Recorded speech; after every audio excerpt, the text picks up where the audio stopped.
Support for Jalen and Jacoby comes from Blue Apron. Blue Apron delivers farm-fresh, perfectly portioned ingredients and step-by-step recipes so you can make incredible meals at home. Rediscover how fun cooking can be while reducing food waste and supporting sustainable farms and fisheries. Visit blueapron.com/Jalen to get $30 off your first order with free shipping.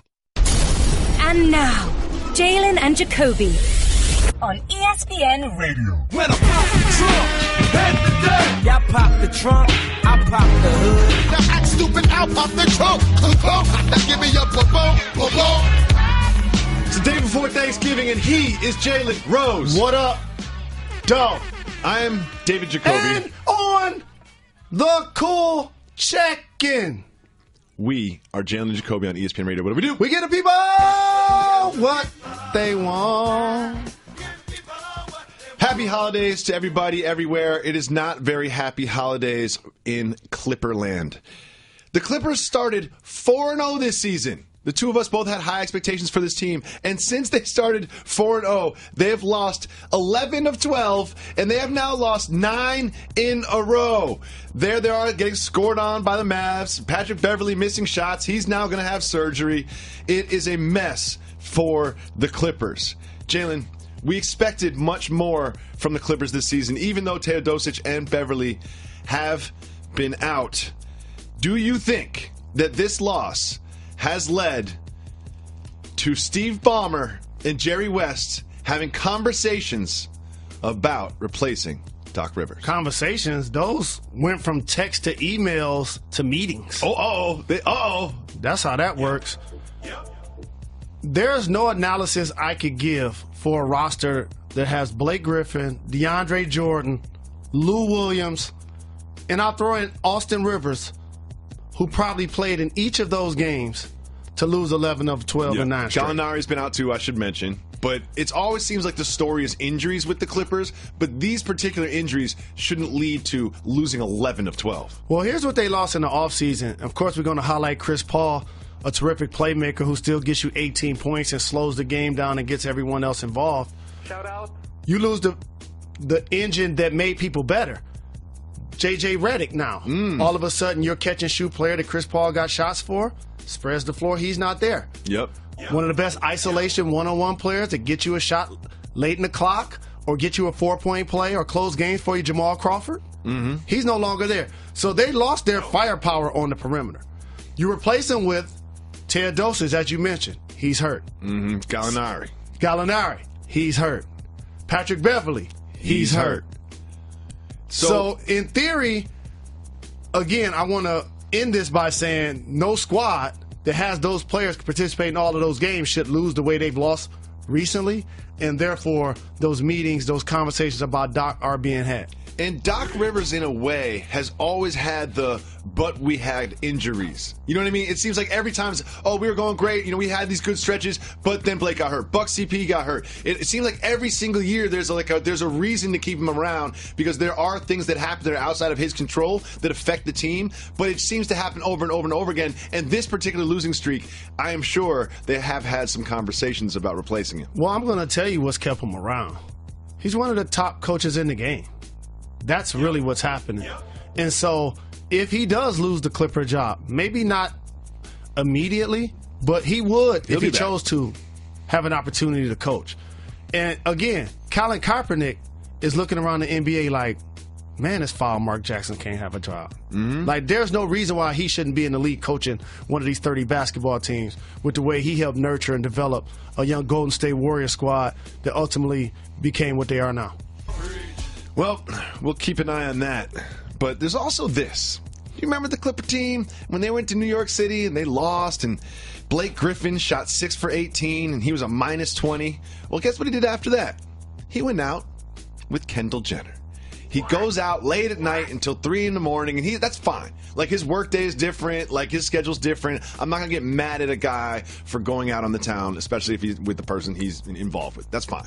My question for you is would bad shooting nights when you're in the NBA, or would losing streaks, or bad losses, would that keep you from champagning and campaigning? How do I gauge success? Realistic expectations. So it was different based on the season and the team I played on. Mm-hmm. So when I'm playing on the Indiana Pacers and we have one of the best records in the game and going to 3 straight conference finals, when you lose a game, it's not time to champagne and campaign. If you do, the optics don't look good. You got to dial it back a little bit. More importantly, you have to do some soul searching and have whatever fun you have on the law. Let's imagine you get traded to Chicago. And they have the worst record in the league, and it's February. Halftime, you're making plans. No question about it. That's just the way it is. And so, remember, this is your job. Everybody out there that has one understands there's times that you actually need a release, something that relieves your stress. And for a lot of people, that comes in various ways. For some athletes, it's going to come with going out, having a nice dinner, being in the public, listening to some music, enjoying the opportunities that you've been given based on putting yourself in a position to be a pro athlete. So you always say that there will be no LeVar Ball slander on this program. Even though he's made a lot of questionable decisions, he's had some questionable quotes, and I questioned a lot of his moves. This one, I don't even think you can back. Here's what he had to say about his son's performance and the coaches of the Los Angeles Lakers. Quote, "They're soft. They don't know how to coach my son. I know how to coach him. I tell him to get the victory. Stop messing around." Well, Luke Walton responded. Let's hear what Luke had to say. I will say this. I think that he has done a phenomenal job as a father with Lonzo, because Lonzo is a special young man. He's selfless. He's unselfish. His teammates love him. He cares about them. He plays the game the right way. So he's done a great job with that. But we're not concerned with what parents think of how we're coaching the team. He sounds like a 10-year-old soccer team coach. You know what I mean? He's a great parent, but we're not concerned with what the parents think about the rotations. Jalen, you always back LeVar. But now he is literally insinuating that he should be coach of the Los Angeles Lakers. This isn't Chino Hills High, Jalen. You cannot back LeVar Ball in this one. I back Luke Walton also, the son of a Hall of Famer, and Bill Walton, my former colleague who I love seeing call games for this very fine network. You changed the subject. Luke did a terrific job when he filled in for Steve Kerr, and he earned this Los Angeles Lakers job. Not only currently, but for the future. I love what you're doing. I have a solution. What you're doing. I love what you are doing. What's the solution? You got to hire LeVar. You got to hire LeVar, right? Put him on the payroll. Jalen. When you watch an NBA team, it's 35 people sitting on the bench, and it's another 50 sitting behind. I see my brother Ahmad Rashad in Charlotte sitting on the bench with MJ. This is what I love about you. This is why you're such a good friend. Is you will just blindly back people. You'll blindly back me no matter what I do. LeVar Ball is talking about I need to be coaching the Lakers, and you know what you say? He should be coaching the Lakers. LeVar Ball should not be coaching the Lakers, Jalen Rose. He should not be coaching the Lakers. But I respect your loyalty and I respect your passion and your ride or die-ness. The Lakers. And I'm not saying he's not good at his job, because he actually is, but just the optics for Los Angeles hired the Kardashians' trainer. Jalen, you really think LeVar Ball should be a coach of the Lakers? What title do you give him? Assistant trainer? No, Lonzo's dad. There's so many parents and friends and managers and agents that travel with NBA teams. You know Randy gets paid by the Cavaliers? I love this. Lonzo's dad. Why not? Magic, Irv, Hall of Fame mogul. Make the call. We'll give you his number. I'm Jody Avirgan. Have you heard of Blue Apron? Well, now you have. Blue Apron's mission is to make incredible home cooking accessible to everyone. The country's #1 fresh ingredient and recipe service, fresh, high-quality ingredients make the difference, so it's important to know where your food comes from. Plus, it's affordable, easy, and full of surprises. Check out this week's menu and get your first 3 meals for free with free shipping. Go to blueapron.com/30 for 30.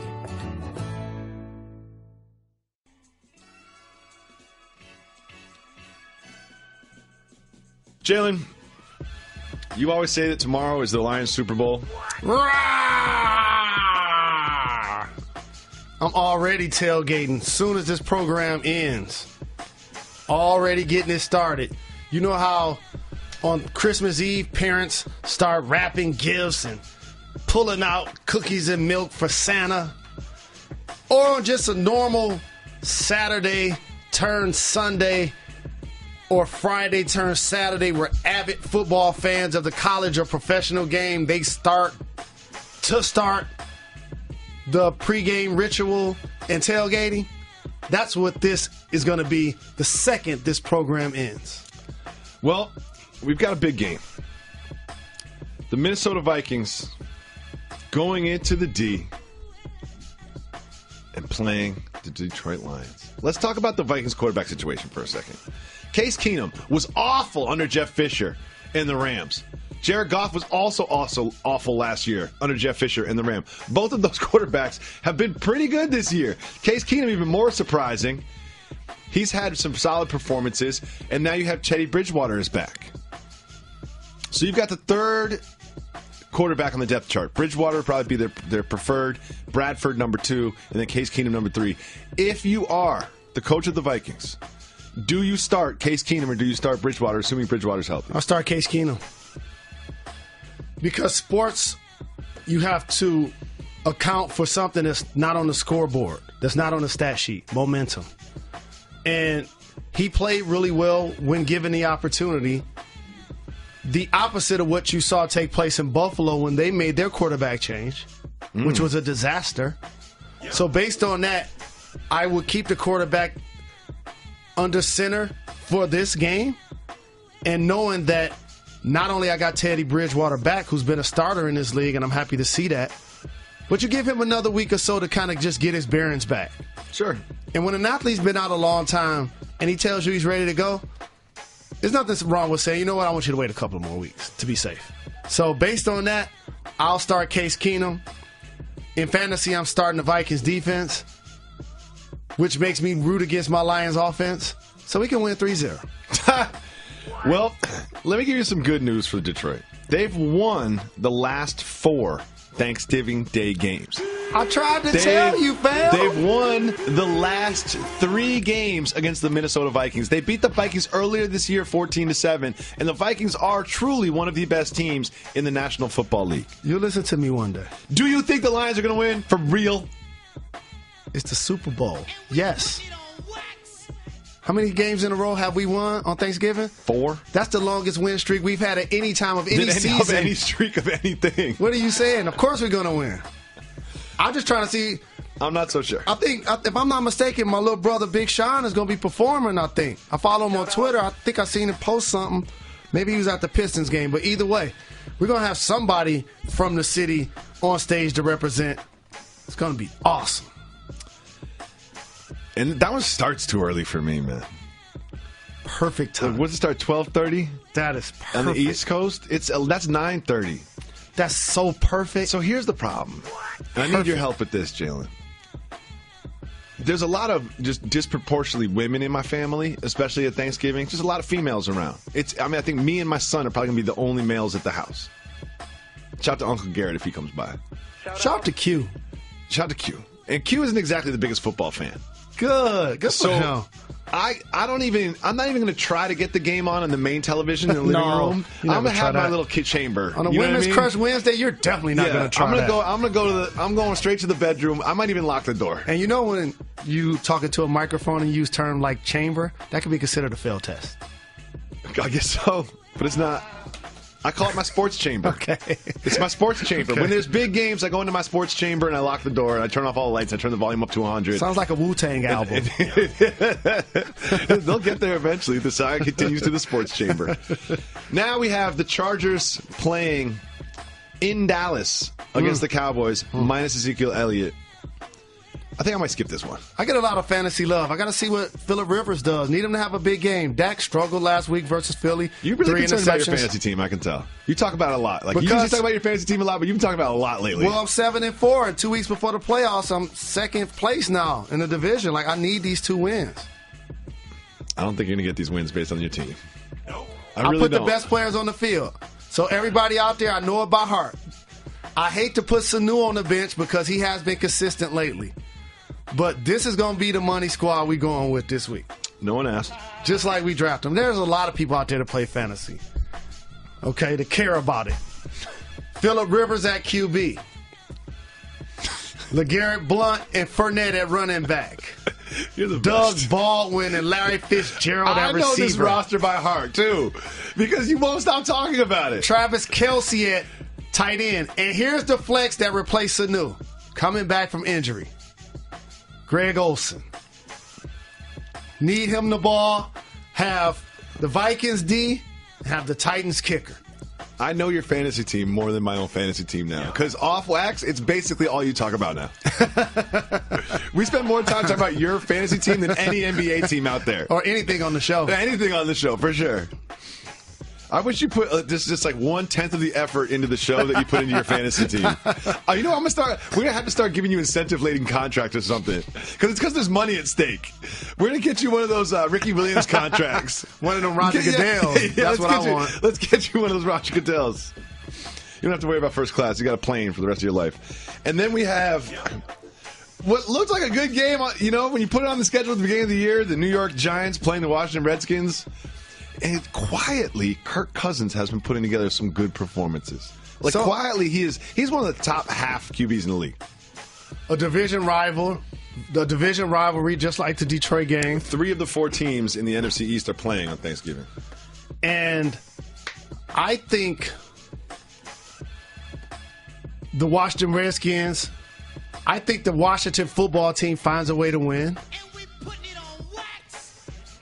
The problem with that is I'm going to look around the house Thursday night, having dinner with Molly's family. Everything is going to be great. If the Lions and Giants lose, oh, man, I might have to sleep on the couch. That's foul. You guys need each other to commiserate. You know? That just sounds good on wax. Yeah, it does. Yeah. I don't think anybody really sleeps on the couch. You know what I mean? Like, no, that doesn't happen in real relationships, right? No, if you out, you out. I slept on the floor for a while once, but not for real. I got back in there. My wife's the best. Get him, Joy. My wife's the best. On a Wednesday. She run that house. Don't ever forget it. And you, which is 2 different things. Very quickly, we are seconds away from Kevin Durant returning to Oklahoma City. Said he's going to play. Return of the man. He also said this when he was asked about Oklahoma City, quote, that stuff right there is going to last forever. That stuff is way more important than a championship. Me and my family didn't just erase those 8 years in OKC, DC, and OKC is where we grew up. My mom, my brother, me, and my family didn't just erase those 8 years in OKC. What do you think about that? Facts. I am OKC. Facts. I'm still OKC. That Facts. blue is going to be in my blood forever. That place raised me. Don't sleep on this. Kevin Durant loves what's happening in Golden State. But never say never. Let me ask you this question. And he's not burning the bridge. Let me ask you this question. He may end up back there one day. Will Kevin Durant fly into Oklahoma City for fun? Not for to play the team or not to accept an award, like just for fun. Will he ever do that for the rest of his life? I'm going to do you one better. Yes, and for charity. And I'm 1,000% going to be right on this. He'll do that. But the point I'm trying to make is he going to fly OKC? If he loves OKC so much that he would visit, he would go there, he would keep a house there, he would do something if he loved it so much. Now, is he going to keep a house there? No. Is he going to keep a vehicle there? No. Is he going to fly there on a Friday or Saturday night to go champagne and campaign? No. But he will go back for his charity event. Yeah, I mean he'll stay. He'll stay associated with the city. He cares about OKC. I believe that. I'm not saying Got drafted by Seattle. I'm not trying to say he doesn't. I wish they had a squad. They should. Jalen Rose, we have some broken news. To everyone else, it's breaking news. To Jalen and Jacoby listeners, it's broken news. The Miami Hurricanes football team is at number 2 in the country. They're undefeated. But listeners of this program knew that was going to happen months ago.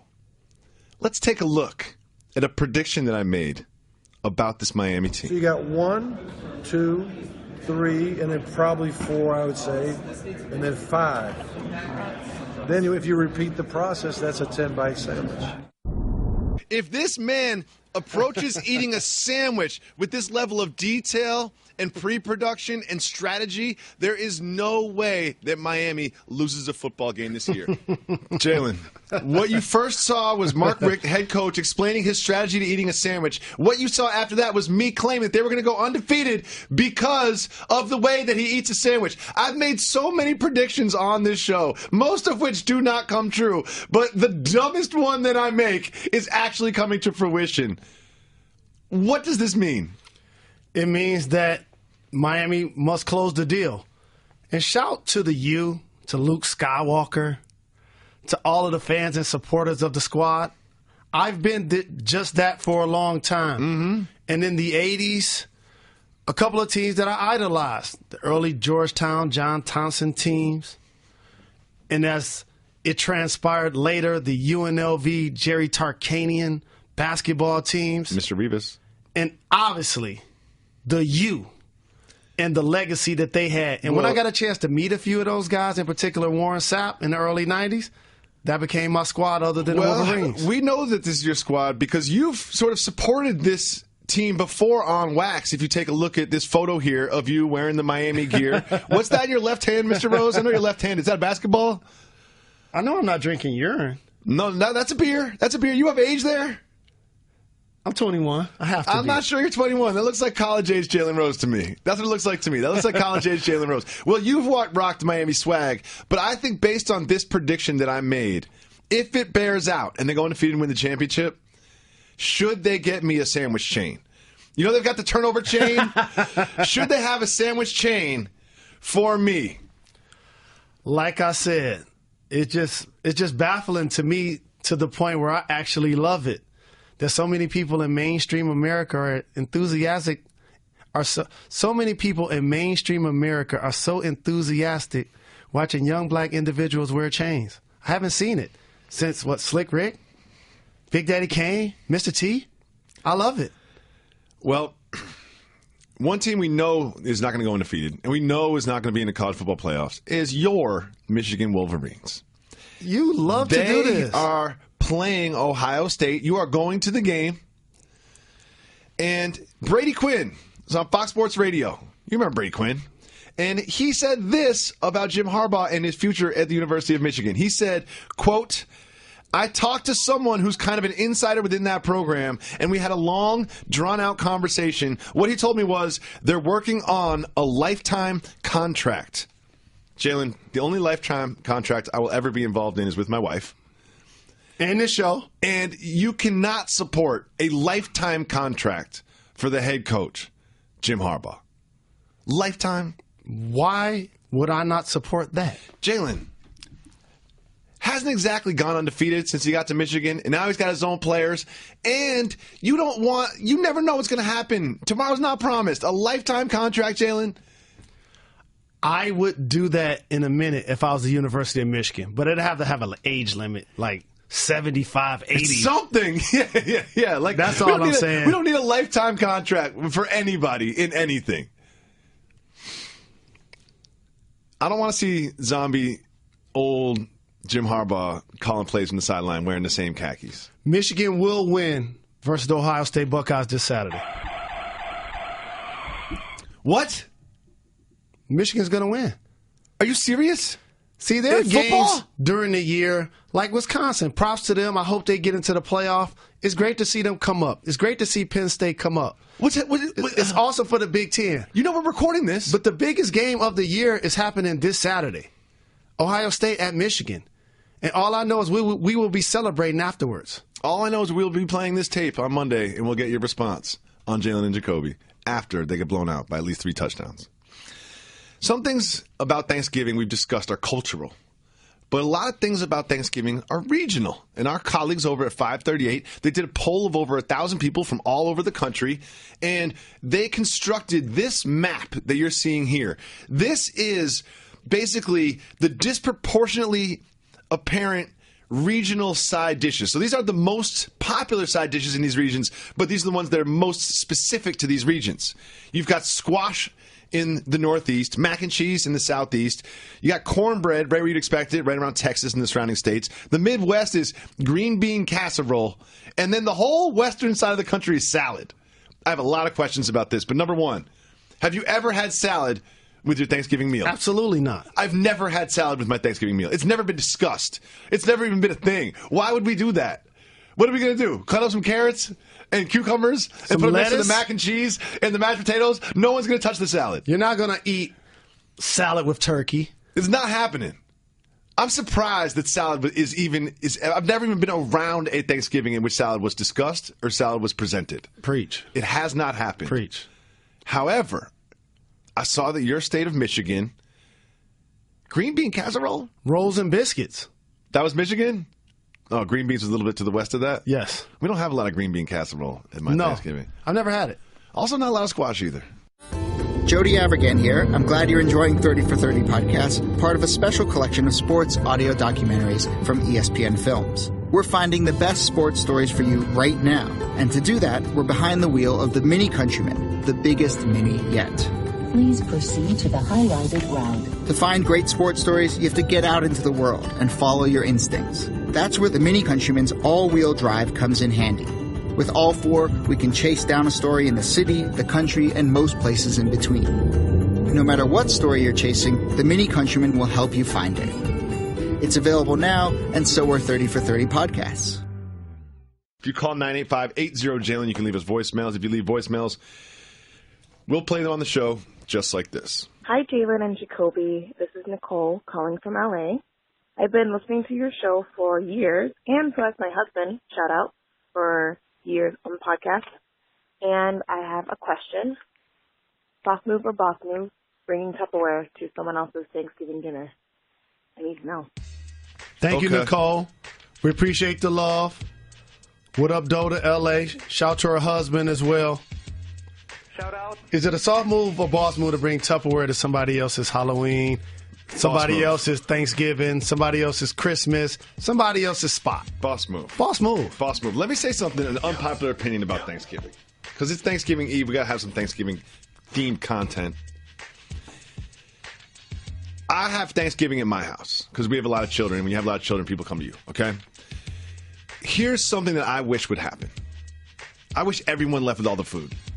I wish there was zero leftovers in my house. I don't want to see any of that food on Friday. I don't want to see any of it.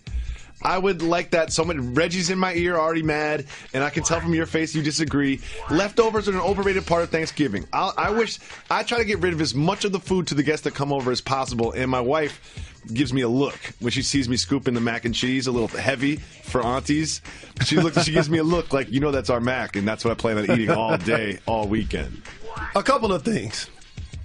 So we're opposite views at a lot of things, which makes our program tick to me. And to me, this reminds me of our first class versus coach debate. One of the things I like about Virgin Airlines. Wait. No. Don't try to twist this into your first class thing again. One thing I like about Virgin Airlines is that they put a little barrier up, like for the club, between coach and first class. They try to deter you from using the lavatory up front. I'm the opposite of you on this one. It's refreshing.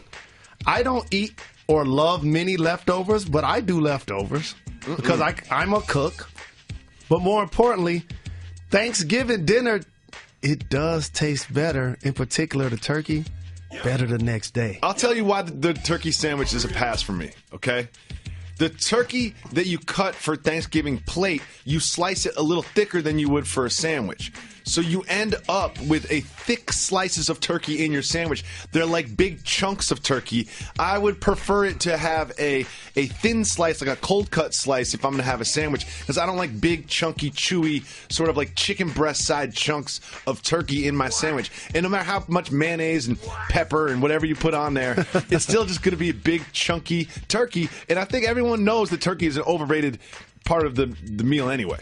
Turkey's not that good. Like, there's a reason you only eat it once a year. You don't make a turkey any other time of the year. You don't. It depends on what type of turkey. Have you ever had deep fried turkey? No, I'm a white person. Okay. You need to have deep fried turkey. I would love to. I heard it's dangerous to make. So Yes. I'm not into that. Yes. You know what I mean? And like I said, I host every year. I don't have what it takes. I don't have the utensils. I'm not getting involved. So for everybody keeping score, this is amazing.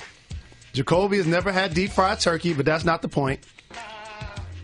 Is that I'm a snob when it comes to first class. He is when it comes to eating leftovers. I don't like leftovers. I work too hard. I want hot food. You know what I mean? I work too hard. Same way I feel about using the bathroom and putting my luggage up in first class. I work too hard for this. I'll take some hot food. I know that makes me sound bougie or whatever, but I've had this opinion since I was broke. Bad and I don't bougie. want yesterday's food. You know? I don't want yesterday's food. I want today's food. Unless it's some Chinese, because then I can rock with that. Well, you better keep a job. I'm trying. Thank you so much for the call, Nicole in L.A. Shout out to you and your boyfriend. Husband, and your boyfriend. Just play Nicole. Stop. Just play Nicole. Let's listen to the next voicemail. I have a question for Jacoby. This is Monica Driver from Flint, Michigan, by way of Dayton. Question. When my family comes, they always take plates of food home.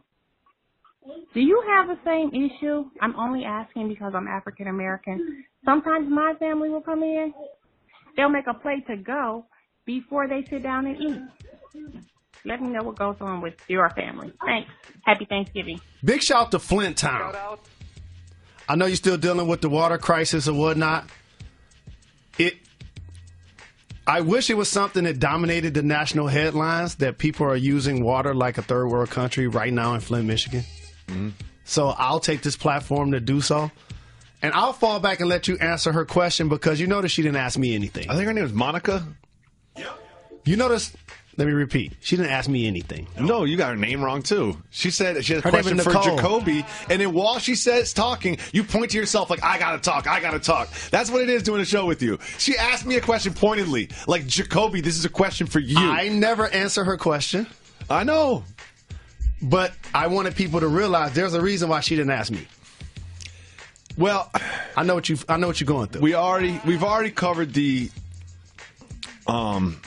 leftovers things. I prefer people leave, but usually it's on the way out when the to-go plates are starting to be talked about. And here's one reason is you have the initial Thanksgiving dinner, and everybody hangs around so long that like you kind of go back to the food at some point.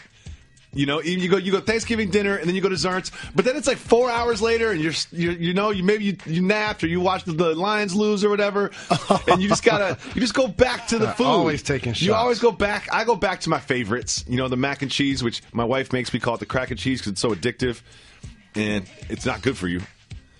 But it's funny that she says that because she says she's African American. You notice how she assumed that I did not have a very diverse family. You know, I think she thought that perhaps that we had the Caucasian only Thanksgiving, but it's a very mixed group at my Thanksgiving table. And like I said, there's a reason why she didn't ask me. Mm-hmm. And I'll say this respectfully: my mom is the queen of to-goes and carry-out. Really, she is that person that goes to a restaurant and orders carry-out. Yeah, you do that too. Correct. I've That's where seen you I got do it it all from. the time. I've seen you do it all the time. It's one of the more baffling things in the world. No question about it. You will eat dinner, and you'll be like, oh, let me get this entree to go home. I'm like, well, who is that for? Are you like, me later? I just like to have it around the house. And the other thing I want to make sure I stress, it's a boss move to make a plate as soon as you get to the spot. That's crazy. I'm going to say that's kind of rude. It's flagrant. It's kind of rude. It's kind of rude. I like these specific items. I'm going to make sure I'm making I eat sure some that here I reserve these. and later. Are you going to take a Sharpie, put your name on it, and put it in the fridge too? Yes. Is that what's going to happen? No, you put a plate on top of a paper plate, and then you put your initials on it, and then you put a foil or a Ziploc around it. Oh, no. See, I'm going Tupperware. Like, you have to take it home. You know what I mean? You don't want to leak in stuff in the car, in the passenger seat, or whatever. It's hard. And also, if you're Thanksgiving, if you're Thanksgiving, you plan on drinking, don't drive. Just take an Uber. Word up. Just take an Uber. Word up. You know, it's just not. That's not good for anybody. Not safe. Never drink and drive.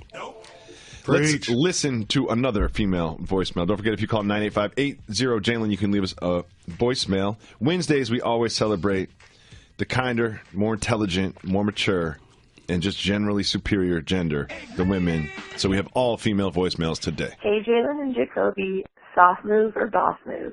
Making your password on your work computer Jacoby Juice so that every time I arrive at work in the morning and log on to my computer, I think of Jalen Jacoby, my favorite podcast in the world. All right, happy Thanksgiving, guys. That's a boss move. However, giving your password out to a nationally syndicated radio program and podcast and television show might not be the boss's move. She never said where she was from. She No, never she said didn't. where she worked. She didn't say where she worked. That's right. It's a boss move. First of all, it's a huge boss move. It's flattering, too. Now I know how you feel when people get named after you. It just made me, I was a little, blushing, just the fact that she has her password with my name in it, and you've got human beings running around the planet named after you. Huh. That's definitely a boss move. And the thing I love about our dynamic is that we have people that love both of us, but it's always great when people love only one of us. And that happened to us recently, where a guy elbowed and pushed me out of the way. No, he handed you his phone. Just so I could take a picture with him and David Jacoby. And I bet he posted it and didn't even give you the photo credit either. I'm that sure would he have been didn't. a boss move if he just wrote the photo icon and then wrote Jalen. He came up to us. He was like, Jalen, you all right, but you're not real. I love Jacoby. Can you take a picture of us? It's the guys with the Celtics hats on. You know what I mean? Because they know me through Bill Simmons, like from the OG Jacoby, like literally 8 years ago, talking about Jersey Shore. Those were some of my favorite times in media. Big shout to the Podfather, as always, the first person to ever put me on. Shout out. Mike to speak and be distributed. Really appreciate those calls. We have time for one more. Let's hear it, Reg. Hey, Jalen Jacoby. This is Michelle calling from Maine. You guys are really welcome to come visit anytime you want. It's pretty boring here. I'm going to keep my questions simple, all right? Mariah Carey or Whitney Houston? That's it. You guys are doing a great job. Keep giving the people what they want. Big shout to Maine. No All doubt of about New it. England. I appreciate the invite. You never know. Yeah, it might be a I did plane like connection. It may be an appearance. It may just be an opportunity to go visit. You get kidnapped, a hostage situation. You end up in Maine. You escape. You need some safe haven. Who knows what could happen? You end up coaching a G League team in Portland. Life isn't promised. But her question? It's an easy one. It's easy. Easy. Mariah Carey all day. I'm kidding. I was about to stand on this table. I could tell the look on your face. It's like, I've disrespected you in so many different ways. You've never looked at me like that when I picked Mariah Carey over Whitney Houston. No, man, it's Whitney. This relationship was going to be over. It's Whitney. No doubt about it. It's Whitney. Drops the mic. However, I like to watch reality TV. My wife found a Mariah Carey reality show, and I'm really glad that she made some changes with the people around her, because sometimes you can just tell. I've been in the media game a long time. Sometimes you can tell, like, the people around you are not this isn't the cream of the crop, Mariah, and you are the cream of the crop. You need to get the people around you right. Or they just cast a show with a bunch of, people that weren't great at it to give it drama. Who knows? But shout to Mariah Carey and that show. But it's Whitney over Mariah 10 times out of 10. So we went up to our 1-800-Flowers Twitter feed, and we had people ask some Thanksgiving-themed questions as we head into the holiday. We asked them to ask some things were cultural. So we've got some. Johnny wants to know, Jalen, is calling turkey stuffing dressing cultural? Yes. I'm going to say I've never heard of turkey stuffing being called dressing literally until this year. And I'm almost 40 years old. It definitely is. But I call it dressing. I've never called stuffing dressing in my life. I call it dressing. I'm kind of baffled by this one. This is brand new to me, by the way.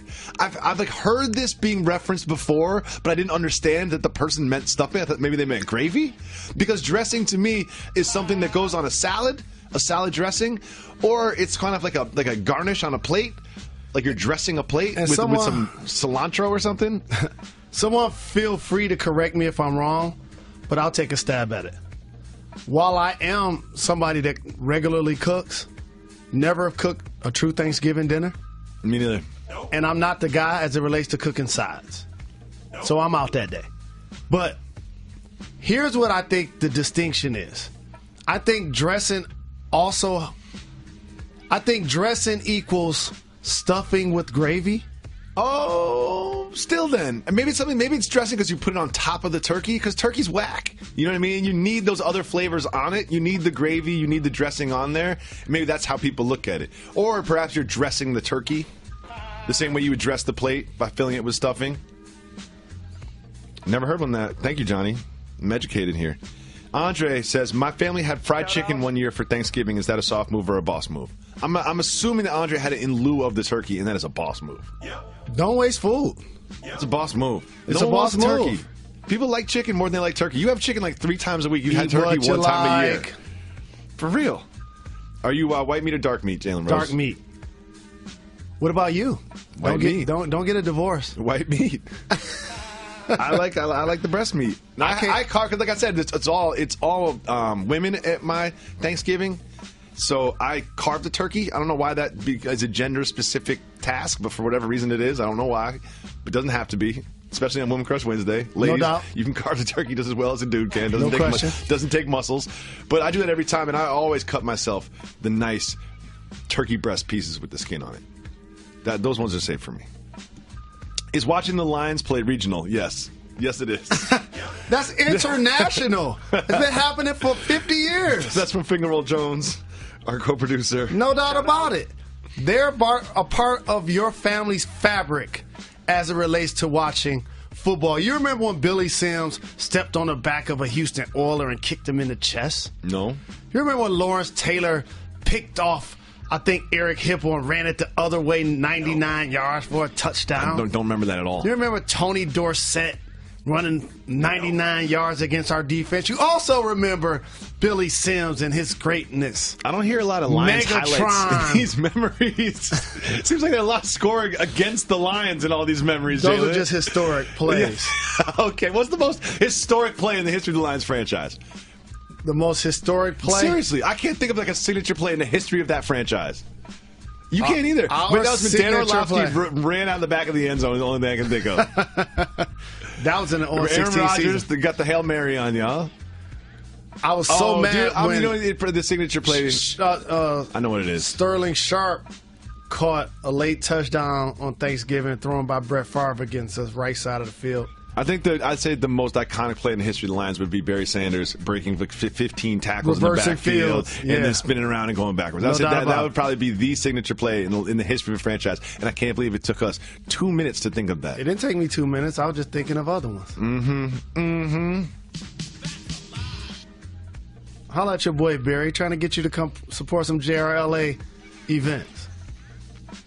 Next, James is claiming that soupy mac and cheese is cultural. I've never had soupy mac and cheese. That's not cultural. That's just poorly cooked. that's just you didn't have a strainer. I don't want soupy mac and cheese.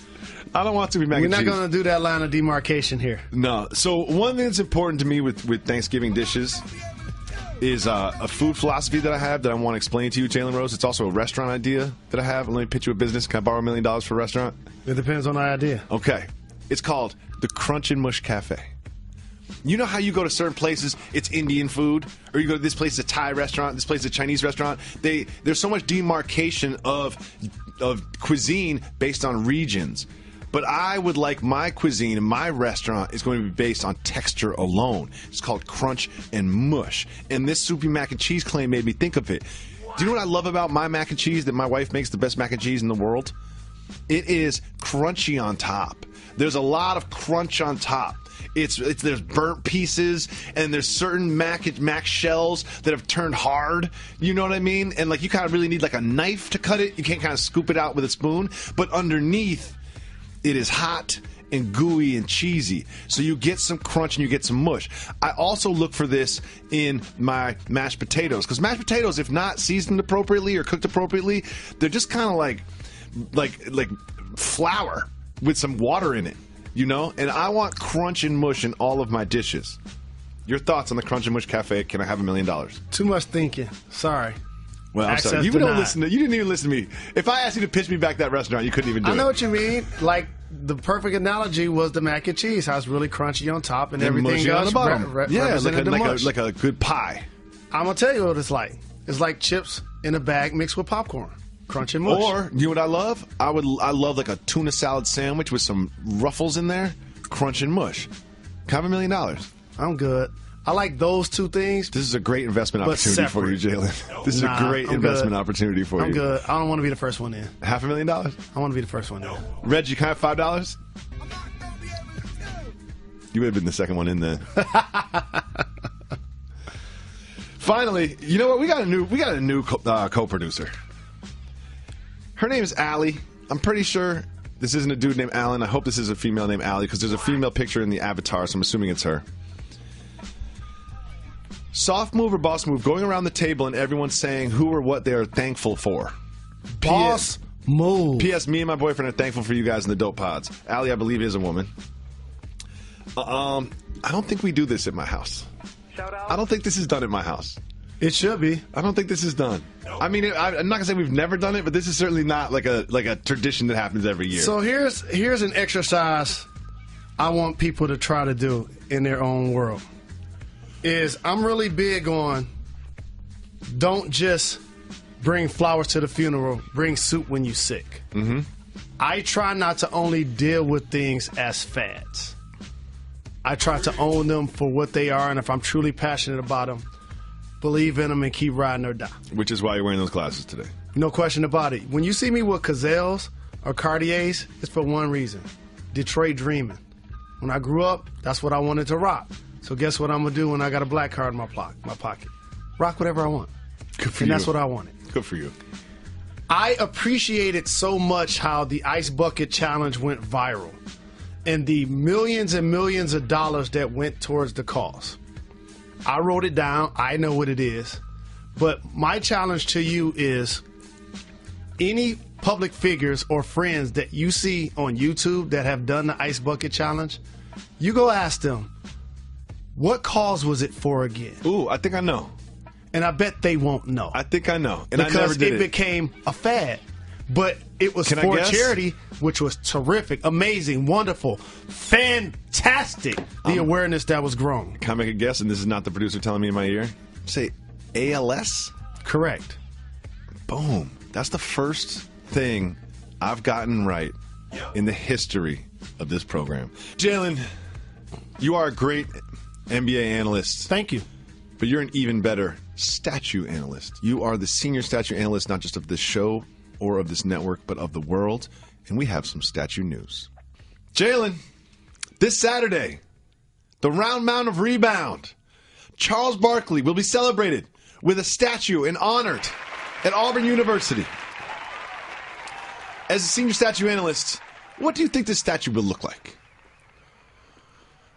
In college, he was famously known as the Round Mound of Rebound. Mm-hmm. He was hefty, the original stretch mark 4 that would go coast to coast on you and dunk on you, make the mid-range jumper, turn over both shoulders in the post, and grab every rebound off the backboard. So to me, his statue should be one of... Let's take a look. Let's take a look. You see what we have here? Not bad, right? And then it says at the bottom, Charles Barkley, the original stretch mark 4. Do you think they're going to do that? They're not going to do that. No? No. But he would like that. Congratulations, big bro. I love you.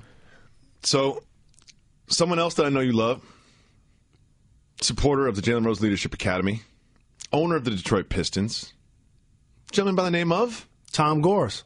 Well, there's a little bit of news about Tom Gores. At the Pistons facility, they have iconic action shots of all of the players. And they also have this action shot of Tom himself pointing to the heavens with his hand on his heart, casually dressed. Do you support the action shot of the owner at the facility? Absolutely. That's my brother. I'm so very fortunate that he's the owner of my hometown team. Mm-hmm. Unhappy, obviously, for the people of Auburn Hills who lost the team, but it means so much to the fiber of the team that, along with Tom and Arn Tellum, they got the team to play back in the city. And his passion is what drives the franchise, and it's the leading catalyst to why they've got off to a really good start so far this year. What do you think about him choosing this, the hand over the heart point? I got to teach you a secret. What's the secret? You said it twice. I was going to let it go. What's that? Your heart isn't on the right side. That's a good point. That's a decent point. So let's go back to the picture then. Because we had a theory that he was doing an armpit sweat check You know what I mean? Like he was just checking the pits to see if he needed some deodorant or something. Nah. He's good. He's chilling, enjoying the game. I need to do a better job of going to hometown games. Yes, I will be Jalen. going a few times in December. Good.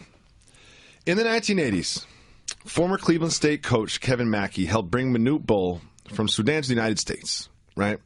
And part of that was recruiting him to play in Cleveland State. And there's a lot of sort of paperwork and stuff that needed to happen for that to work. And he recently told Zag's blog that he made up Manute Bol's birthday because he didn't know how old Bol really was. And he said that the people at immigration were fans of Cleveland State, so they didn't really, they just kind of let it happen, right? This is what Kevin Mackey said, quote, he was probably 40, 50 years old when he was playing in the NBA. Jalen, your career just started as his career ended.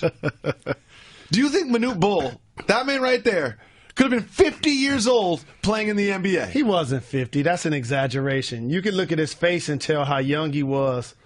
And as the year started to progress, but like a lot of international prospects at the time, you truly didn't know their exact age. But for his height and all of a sudden initially being called upon to be a shot blocker to become a knockdown three-point shooter was really impressive. If he played when he was 50, that means you still got like 5 or 6 years left of eligibility. I can make that corner three. You can make the corner three. You've still got a couple years of college eligibility, right? I know. Let's get you and back I out haven't there. retired. You know what? I'm going to be honest with you, Jalen. I played with you. You're not ready for the NBA game, but you can play in college. Like, you can play in college. If they're going to give Jim Harbaugh a lifetime contract, they can at least get you back out there, old number 5, lefty number 5 yelling at people. No? No? So, Jalen, I'm married. I've been through that process. Happily. Very happily. Me and my wife have a lifetime contract. Jim Harbaugh, I wouldn't give a lifetime contract to. Joey Jacoby, lifetime contract, no question. I like what you did there. Mike Leach, football coach, got a good personality. Reporter asked about advice about his upcoming wedding to his fiancée. Mike Leach didn't just say congratulations and move on. He gave some real advice. Almost too real. Let's listen to Mike Leach's advice to a young man about to get married. The women lose their mind. Your fiancée is going to lose her mind. Your mother-in-law is going to lose her mind. Your mom is going to lose her mind. Several of your sisters and female relatives are going to lose their mind, and they're going to barrage you with constant questions. What should we wear? And then, which, of course, my answer was, I don't care. And then, what color should the invitations be? I don't care. What should we have for dessert? I don't care. Should we seat this way or that way? I don't care. But see, I don't care is not satisfactory at all. We cut that down. And the original version I saw was like 4.5 minutes, and that was cut down too. Oh, wow. He kept going and going? Like, he really had something to say about nuptials and the process. But you know what? Truth. He gave that young man a lot of game about getting married. Do you think his wife felt a certain way when she heard this? She would, but here's what I learned. You taught me this. What's that? After a while, your significant other doesn't pay attention to your public persona. No, not at all. So Mike Leach's wife, guess what happens when he comes on the local news and he's doing an interview? She changed the channel. Yeah, exactly. He knows that too. And based on that, there's one thing he would have switched if he thought that she would listen. I know. Instead of saying he doesn't care, he would say, whatever you like. That was the only things he would have substituted. Now, and I'm not just being like the PC guy when I say this, but he did sort of make it seem like only females get wrapped up in the wedding stuff, and that's not how it goes in reality. Because there's always some upset father of the brides out there, you know what I mean, or some brother that doesn't necessarily love his sister's groom. There, you know what I mean. Like the drama surrounding wedding preparation is not gender specific. As someone who's been involved, but I had a very drama-free experience. It was great. Joey's the best. My advice to anybody getting married: don't spend that much. Don't spend that much. Do you know that money's going to come in real handy later in life? Not throwing a party. You know when that money's going to come in handy? After your nuptials. Exactly. Don't. And another piece of advice. I don't know why it's all financial tonight. Is you're not getting that much back. You know, that's not how it works. You think you're like, oh, we're gonna get gifts or whatever, but like you end up getting like a spoon. You know what I mean? And spoons don't pay the bills. Where you're registered. Yeah, spoons don't pay the bills. A serving dish doesn't pay the bills. No. Don't spend that much money on your wedding. That's my wedding advice. I have wedding advice. Oh, okay. Don't get registered. Ooh, why is that? Encourages people to buy presents. Encourage people to give you cash. Yes. But I don't know how to say that. You know what I mean? You can't put that on the invite. Bring cash. No, like, again, it's all about your personal circumstance. Mm-hmm. Your family and friends, guess what they know? Where you work and how much you make generally. So therefore, if your fiscal situation calls for them to give you cash that you can use versus certain gifts that you won't be able to use, that's an efficient way for everybody to contribute. Of course. You know that Godfather scene, the wedding scene with all the money? I do. I saw that. I was young. I was like, I don't know, 13. I was like, I'm getting married. This was great. I didn't realize that was cultural. You know what I mean? Like, I don't know. It wasn't. I guess not everyone lives like a mafia boss. But when I first saw it, I was like, getting married looks great. My ultimate challenge to a media member: ask LeBron about that scene. See if he remembers. He got no idea. He's like, oh yeah, I saw that one. Yeah, definitely. Jalen, what up, Dow? Cowboys game tomorrow. After the Lions game, you'll be upset. But you'll be excited for Phillip Rivers because you need him in your fantasy team. Just a fantasy. And at the Cowboys game, you can get this thing. A Texas-style dressing holiday meal. You ready for this? It's a Texas-shaped waffle made of traditional stuffing, topped with homemade mashed potatoes, a choice of roasted turkey breast or smoked pit ham, fresh green beans, and homemade cranberry sauce. The meal is stacked high and slathered with turkey giblet gravy. Let me tell you what's overrated. All of these things that are stacked, that you can't put all in your mouth at once. Yeah, exactly. I don't care if it's a hamburger. Did you see those amazing commercials with 5 buns and onion rings and 3 patties? A pastrami sandwich in New York City. You go to Katz's and you get a pastrami sandwich. It's like, what do you want me to do with this thing? Like, what is this? I like cats, but I see what you're saying. No doubt about it. And so, the only thing I like on my waffle, 2 things: butter and syrup. I don't want mashed potatoes on my waffle. I don't need fried chicken with my waffles either. Butter and syrup. We talked about that on this program. Yeah. Shout out to Nas. I got to go check out his restaurant in Queens. I think that's where it is. Chicken and waffles. He does chicken and waffles? I got to go check it out. I usually co-sign everything Nas related, but I can't co-sign chicken and waffles. I like it. That don't mean that's what you have to order. If I'm not going to go to Pat's Cheesesteak and be like, hey, can I get a chicken sandwich?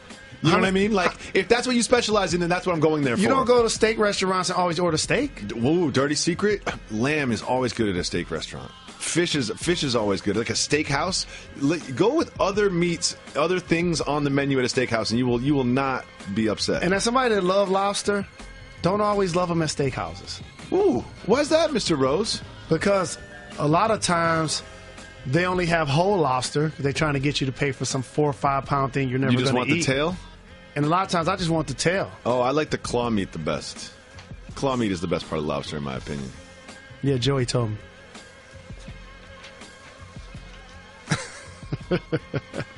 The Department of Defense is developing plants that are also spies. That's doing too much. I just want to see what you say. That's Sometimes doing you too half much. listen. You know what I mean? Plants and spies? I heard all of that. It's doing too much. Sometimes when you hear about those studies or whatever, it's like people are spending money on this. Like if your name is Kevin and you work for the Department of Defense, your wife's name is Carla, and you're leaving, and Carla is like, "Oh, what are you doing at work today?" And you're like, can you imagine what they asked me to do? They want me to develop a flower that can spy on people.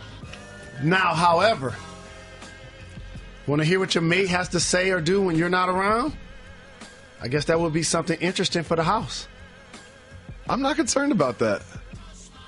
There's nanny cams all over my house, because we have young children, so we used to have, like, you know, when they're babies, you kind of want a camera there so you can, like, of course, look at them or whatever. Right. And sometimes you just kind of forget, and you're like, ooh, that entire phone conversation could have been listened to by anybody that had the password to that camera right there. Something to remember for new parents. Well, you got to change the password from Jacoby Juice. That's not my password. That's that girl's password that called in. This guy scored 2 goals in the English Premier League game. Okay? And then he shows up to his child's birth, still in his uniform. Soft move or boss move? Showing up for your child's birth in anything, boss move. I'm going soft move here. In the births that I've been around, long process. No hours question. and hours and hours. Like, you end up just watching TV. It's like an afternoon at the house at some points. And sometimes it's like the most crazy experience you've ever had. But I want some fresh draws on. You know what I mean? I want some fresh socks. But who says he didn't show up with his uniform and then make sure she was good and then go in the bathroom and change? I feel like my wife would be like, what are you wearing? Put some shoes on. You got cleats on and how you're dragging His mud all over this significant other place. probably did the same thing. Yeah, you smell, you know, to go take a shower. He probably wanted to. You can't be late. It's like a hip-hop concert. You're not going to be late to the birth. He didn't want to take that 30 minutes, that hour, whatever it might take to get ready. He wanted to be present, make sure everything was golden. Then he go to the bathroom and shower and or change. I take that back. He ain't going to shower. He going to change. You ain't going to the hospital and taking a shower. So he wore that same funk for a couple of days. J.R. Smith was asked if the Cavs were worried about the Celtics' hot start to the season, and here's what he had to say. Quote, "Nah, it's too early. We don't start paying attention until after the All-Star break when you see teams spacing out. You start getting your best shot after the All-Star break." Facts. This is facts. This just sounds convenient for J.R. Smith because the Cavs are losing and the Celtics are winning. If someone tells me that if he was on a 16-game win streak, he'd be like, a win is a win. A win in October is just as good as a win in March. That's what he would say if they were winning. True story. When they're losing, he's like, he would. It doesn't really matter. We don't even care until the All-Star break. I agree. And I think there's a lot of sort of philosophies like that. Like, you kind of say what serves the narrative of the moment for your team and for yourself. I'm rolling. I agree. But when you were on a competitive NBA team, you had a couple years. When you were on a competitive NBA team, when did you start really looking at the standings? You look at the standings the entire season. Mm-hmm. You start to pay attention and take it serious when JR said, after the halfway point, the downshift. How focused are you on other teams' records? You really focus on the teams that you understand that are going to be good and those you may end up facing. And as playoff positioning starts to happen, you're definitely paying attention because those become your opponents. It's what you do for a living. You better be paying attention. I want to get back to something that you said earlier. When you guaranteed that the Michigan Wolverines were going to beat the Buckeyes? I did. Why did you do that? Because it's going to happen. JT Barrett's final game versus the Wolverines, 3 picks. What other details are going to happen? That's the most important one. Okay. I think you're saying that because you're going to be there. I think that has something to do with it. Of course it has something to do with it. I think that has something to do with it. But here's what's really going to happen. You're going to be down by 24 points in the third quarter. You're going to start, you know what you're going to start thinking? I could beat the traffic if I leave right now. The highway's coming in and out of Ann Arbor. It get busy sometimes, especially on football. 94 to 14. During football games. They get real 96. busy. You know what? I can get a real jump on this traffic. Let me just see where my driver is. Let me just text him to see if he's available. We'll see. I look forward to readdressing this on Monday. And the thing I is, root for the Wolverines. I do. I know you do. I do. But here's what I know about you. If your theory takes place, you're going to call me at the beginning of the fourth quarter to see where I am. You're not going to pick up. We're going to open up our 1-800-Flowers Twitter feed because we have a simple motto on this program.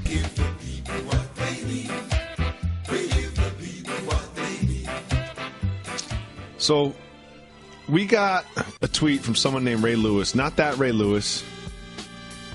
It's a young female. Shout out. And do you know who Dan Dakich is? I do.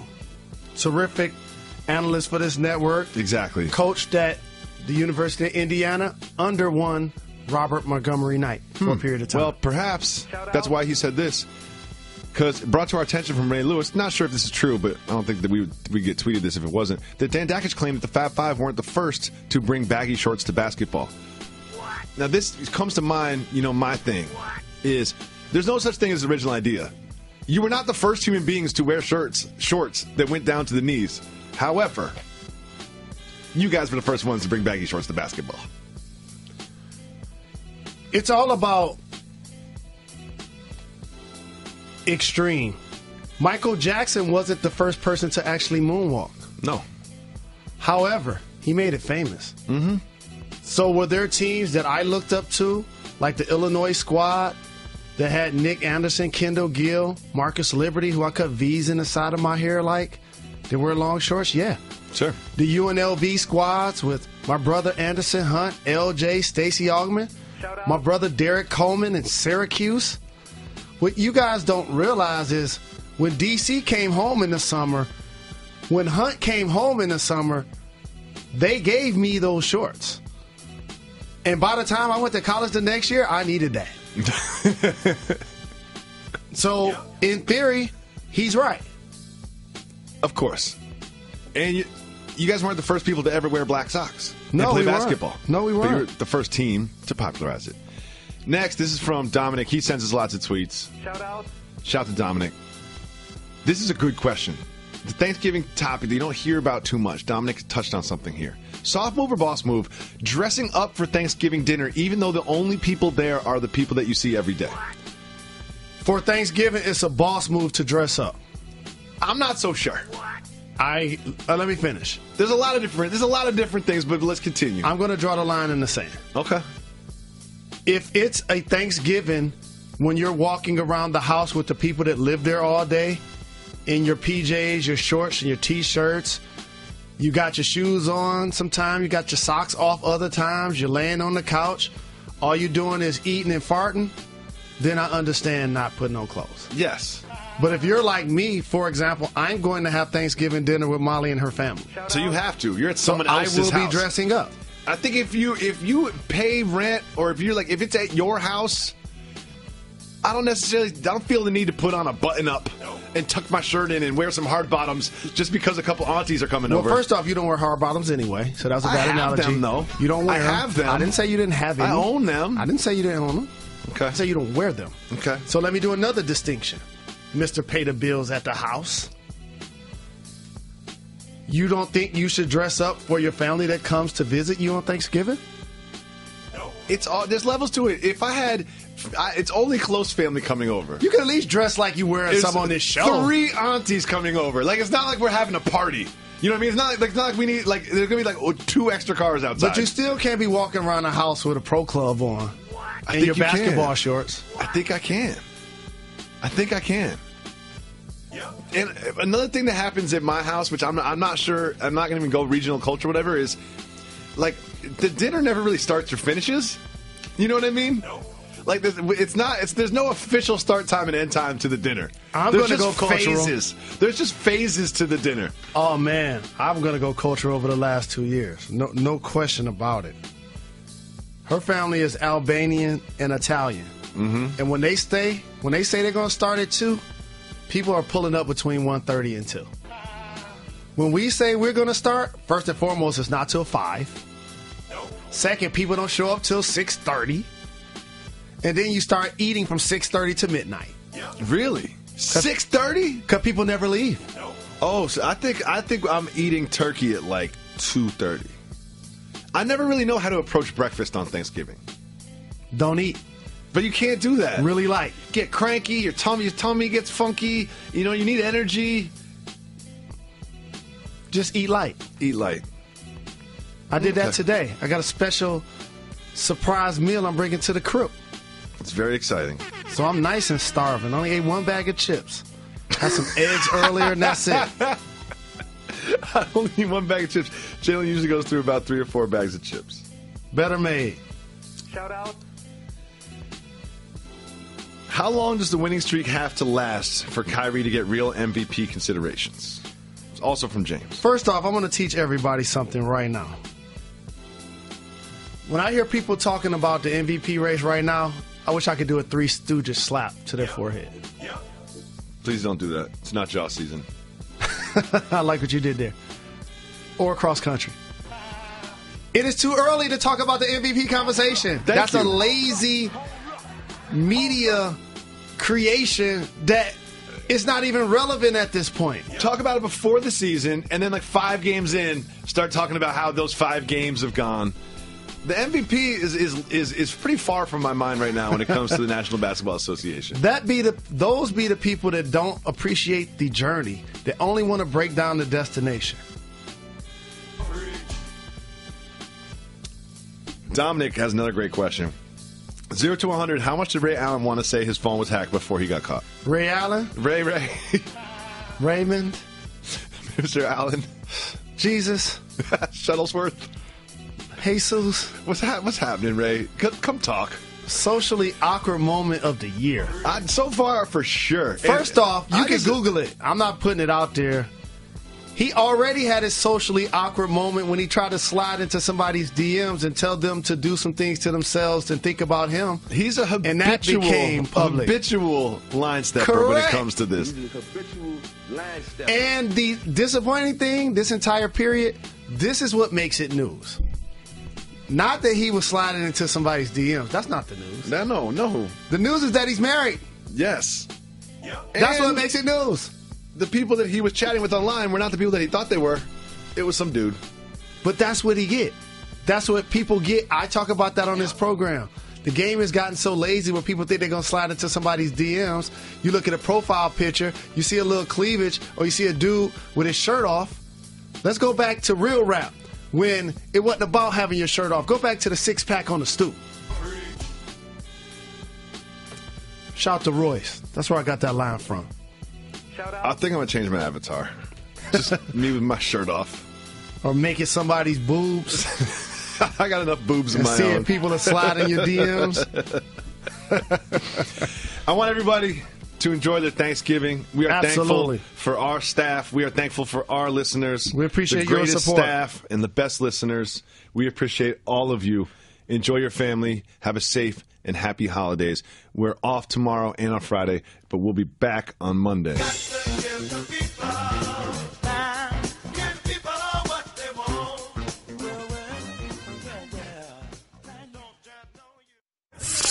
Hey girl, have you done something new with your scales? Using new moisturizer? Nice. It really brings out the hazel in your eyes. Oh, hold on. Are you using whitening strips too? Your fangs look good, girl. Really good. A really charming snake charmer? Surprising. What's not surprising? How much you could save by switching to Geico. Wait, what? Have you been doing Pilates too? Geico. 15 minutes could save you 15% or more.